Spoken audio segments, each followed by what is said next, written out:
Улсын хурлын гишүүн аюулгүй байдал гадаад бодлогын байнгын хорооны дарга сод билэг, улсын хурлын гишүүн оюун хорол, оюун дайр, оюун эрдэнэ ундраанаар өнөөдөр Улаанбаатар хотноо болж өндөрлсөн гадаад бодлогын шийдвэр гаргах механизмыг боловсронгуй болгох асуудал Монгол улсын жишээ сэдвт олон улсын баг хуралд оролцсон Афганистан, Бутан, Киргизстан, Мянмар, Лаос, Шри-Ланк зэрэг улсын төлөөлөгчдийг төрийн ордонд хүлээн авч уулзлаа.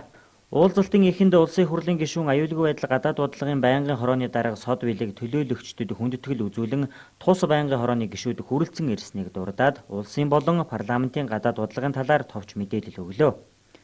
Тэрбээр Монгол улс нь гадаад харилцаандаа инхийг эрхэмлсэн цөмийн зэвсэггүй нээлттэй бодлого хэрэгжүүлдгийг онцолсон юм а.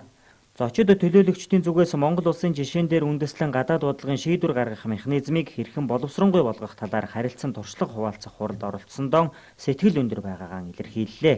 Мөн Монгол улс олон улсын хурал чуулганыг өндөр хэмжээнд зохион байгуулж биднийг найрсаг дотн хүлээн авч зочилсон Монголын төр засаг ард түмэнд хүндэтгэлтэй хандж байна хэмээн онцолсон юм а.